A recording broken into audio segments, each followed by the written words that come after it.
start with Luis J. Gomez's book, just because I talked about this last week, and people had asked where they could see it. It was originally on Gas Digital, so when I promoted it, people were reaching out like, "Oh, where can I find it?" They couldn't. It is now on YouTube, and the Real Ass Podcast is back. Very exciting for any Real Ass Podcast fans. They are back, and they were relaunched with what I called last week the best show I've attended live at Skankfest. I've been every year except the first one, so 8 years now I think I've been to Skankfest, and this was just, I was so glad I was in the room for this. I also watched it on YouTube because I had pulled these clips. I don't know if it even plays as well on YouTube as it does live in the room. Comedy in general is always better live, but this really was. There was like an energy in that room, like when Tim Dillon walked in and everyone went nuts. There was something you can't fully experience in the YouTube version, but this is, I mentioned all those shows I grew up watching. This is like old school Opie and Anthony, when like Jim Norton would bring in his old tapes and they'd have all the comedians sitting around goofing on him endlessly, or Anthony would bring in his music or any of those type of segments. This is that. And as Dave Smith said, the two best pieces of content he's ever been a part of are breaking down Lewis's literature with his poem many, many years ago. That's how Legion of Skanks basically started. And now this with, by the way, if you don't know what I'm talking about, it's on Lewis's YouTube channel now. Lewis wrote a book, Knives and Spoons, available for pre-order right now. And I think in a genius marketing attempt, Lewis was able to promote this book by having some of his closest friends in comedy tear the book apart. Literally, Tim Dillon at one point says, "Don't buy this book, it's garbage." So, like, that's where I think Lewis is very smart, much like I've always said about Colin Quinn with Tough Crowd, where, like, you can run all this stuff and having the foresight to be like, no, I'm going to allow everyone to make fun of me because it actually helps his brand, and understanding that, I think, is so valuable. And how many people do we cover on this show that don't understand that at all? That if you just leaned into the joke a little bit, it would go a long way. And Lewis is unbelievable at that. Like, he poured his heart into this book. Legitimately, at the beginning, Bob Kelly wrote a foreword for him, and they're all goofing on how douchey it is. And I was getting, like, emotional. I was like, oh, this is very sweet. So, like, it is a heartfelt book, and they just rip it apart endlessly. And it was an amazing podcast. So I just have a couple clips to get you guys interested in it. Starts with turtles, Mike. Yeah, so this was a powerfully sad story about these turtles. Lewis got two pet turtles. Well, yeah, he got a pet turtle for Christmas. It's the one nice thing his mother ever did for him. And this is them describing that, getting into that, the turtle chapter. Even though she had her limitations, she did have moments where she came through. I can't do I gotta do the Lewis voice. Limitations. I was going to try to make it sound fancy, but it's just not there. There was one Christmas in particular that comes to mind. This should be the audio book, by the way. If you were there, like, Dan Soder doing the book in Lewis' voice is the way the audio book should be done. If Lewis is smart, that's how he's going to do it, I think. It was the year I asked for a turtle. I can't even say exactly why I wanted one so badly. Maybe it was the fantasy of having something alive that was mine. Jesus Christ, you psychopath. Dude, this is... Why would that We're not gonna find out. Why would you word it that way, dude? I just wanted something to hug. Because don't you understand? If I torture it with love. You could watch the life disappear from the turtle's eyes. I wanted a turtle. I've tried cats, burning them in oil barrels. I guess it was just the thrill of having dominion over another life. It's so brilliant, and I do think this makes people want to buy the book much more than if they all got up there and were like, you know, Lewis, we make fun of you, but this really was powerful stuff that you wrote. I didn't know you had that in you, Lou. You know, like, that would be just so douchey and inorganic. Whereas this, I think, genuinely, like, makes people want to buy the book. That's difficult to realize. Like, it's difficult to put work and effort and heart into something and then be like, all right, guys, make fun of it, and I'm going to sit there and listen to it. But it was very smart how they did it. And you would think that panel with Soder, Big J, Bobby, Zach, Tim, Dave Smith, and Lewis, you would think they'd constantly be interrupting each other. They did a very good job of like kind of staying out of the way, and everyone had moments where they could chime in and be funny. It really was perfectly done. Excellent. This next one's called Goth. Oh, yeah. So I think now Big J takes over the reading. They all did it in Lewis' voice, which I think is necessary. But Big J takes over the reading, and they're mocking the way this is written, which it is written like Lewis wrote it. I don't know how much work the editor did, but that's what they're exposing here, which, again, shout out to him for not covering. A lot of the people that we talk about, like if John or Opie or Aaron or any of them wrote a book and you were analyzing it in front of them and making fun of the way it was written, they get very defensive and go, no, that's the editor, or whatever the fuck. Whereas Lewis just embraces it. Lawyers would be called. Yeah. Kristen was sort of a diet goth, new term. A little more goth than me and my core group of friends, but not quite as goth as the group of goth kids that were the goths of North Rockland High School.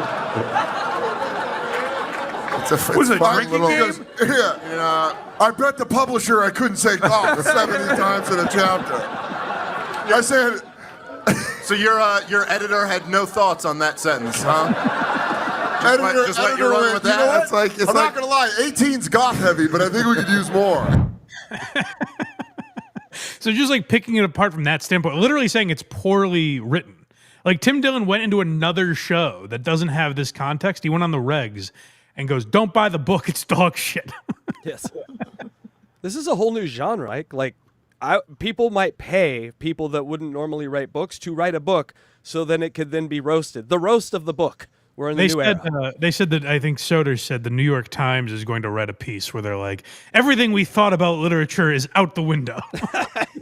Louis J. Gomez has just changed everything. A Tale of Two Cities, my ass.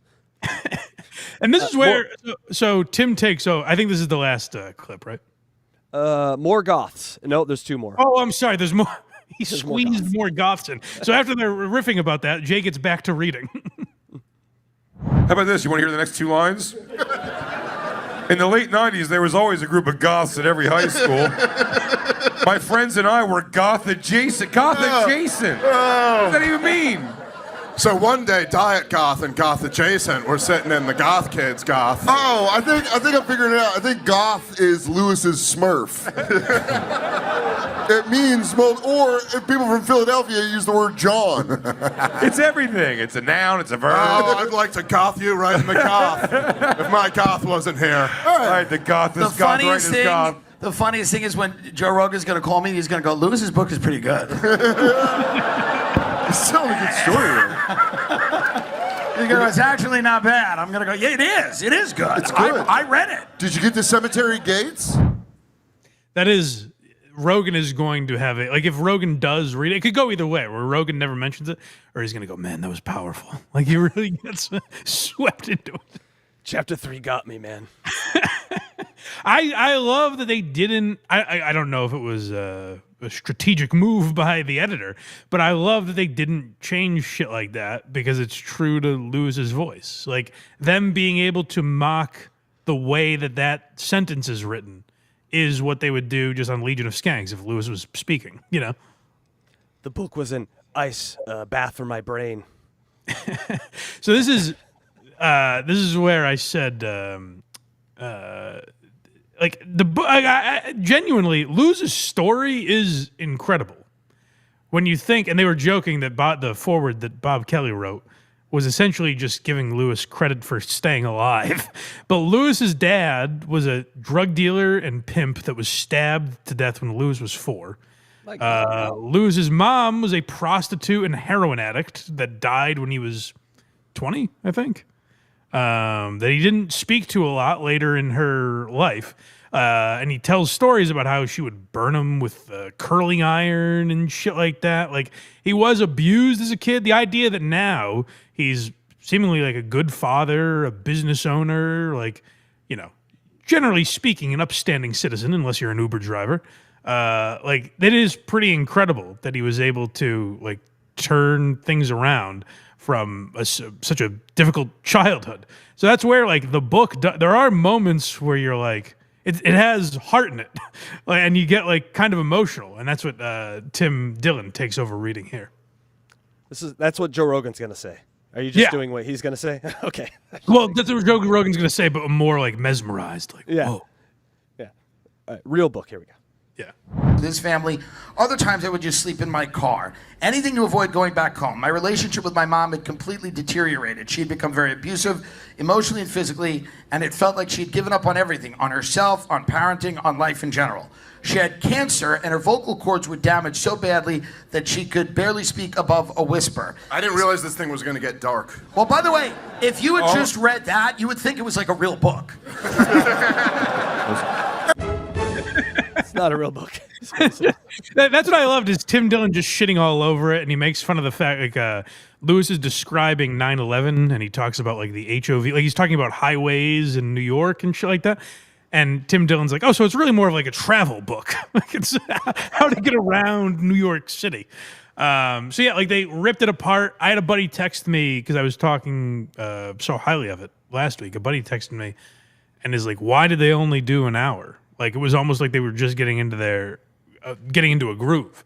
And I agree. Like I would have listened to them do the entire book, but it is an hour long. It's on Lewis's YouTube, so I just wanted to take a minute to mention that and tell you guys to go check it out because I know people were interested in the last week, and a few people messaged me and were like, because I mentioned it was coming out on Monday, and they were like, "Hey, where is it?" And it was only on Gas Digital at that time, so I wanted to tell people to go check it out on YouTube. Highly recommend it. And leave a comment. Tell him the real Blind Mike sent you, so he knows that the gearheads are out there. The straight one. Tell him the straight one saying it. Straight as an arrow. Don't you forget it. I'm glad we saw that because Skankfest does look fun. You know, it's hard to kind of describe what it must be like there, but yeah, it looks like something you can actually go and have fun at. It's also hard to describe, like, you have to, like, if I was going to invite friends or whatever, it has to be a certain type of person because you're there all day. Like, literally from noon to 2 in the morning, you're going to podcasts and comedy shows. And, like, there have to be windows where you're like, all right, we're going to take a break and go eat or whatever. You know what I mean? Like, we at some point, we have to stop because it's just straight through. But it is fun, but you have to be wired a certain way. If you're really into podcasts and stand-up and you like the group of guys there, I can't think of a better time. I said last week we ran into a guy who knew me from KMS that was there at his bachelor party. And nice. I was like, if the group is into that, it's a fucking awesome bachelor party. Yeah. Mike, you know, I bought tickets to go see Big J. Is that right? Mm-hmm. Next month. Oh, very nice. I'm sure you'll have a lovely time. I'm sure I will. He's dead to me. It makes no sense that he's dead to you. You talk to a stranger that probably doesn't even have any contact with Big J, and he said he's a fan of me. I might bring a sign that says, go on Blind Mike's podcast. And then whip her tits out. Oh, my God. Those two things at the same time? Oh, he's coming on the show. Do that. We'll get him on. Mike, you know what time it is? What time is it? It's definitely Super Chats. I thought I was going to hear Craig's voice there. Oh, I thought so too, but next time because I don't have it hooked up. Hold on, here we go. Go ahead, Electra. Nancram-T5W, still in turkey coma. That was before we even started the show. Oh. People get very worried when you're late. They do. Mm-hmm. $27.99. Thank you so much. Yay, Super Chat. Thank you. There it is. Too kind of you. All right. I'm also very rarely. It's amazing how often we do start this show on time. Now that I think about it, we try, people. We try our best. Yeah. At Saucepan28, new Louis J special was terrible. BMP won't say it. Oh, how dare you! How dare you! I don't really agree with that. I will say this. I think similar to Matt McCusker's special. We all went to see Matt McCusker here at Laugh Boston, and he destroyed in the room. And then he put that same material out. Like, he filmed that material later, and it doesn't sound like he's doing that well for some reason. Like, the way it's edited, the way they mic'd the audience, whatever it is, it almost sounds not like he's bombing, but like it's getting tepid response. And when we saw him live, it was crushing. And I would say the same of Lewis, where like I saw him live at Laugh Boston in June, I think, like right before he filmed the special, and he crushed. He did, and I literally came out of that saying like that's easily his best material. Like he's grown a lot as a stand-up. And then when I watched the special, it doesn't sound like the crowd response. It reminded me of McCusker's special, where like I don't know if it's the way they mic'd the crowd or whatever, but it doesn't feel like he's killing that hard. But I think like he has some material in there. I've never seen anything like it before. Like the thing where he jerks the guy off on stage sounds, you have to see it to understand it. But it is like an amazing joke, actually. And like when I saw it live, I was like, holy shit. And it felt like it didn't get the same response on the special. But no, I don't think it was particularly bad. Go to blindmike.net for everything Blind Mike. Look at me. I did it. Kragers did it.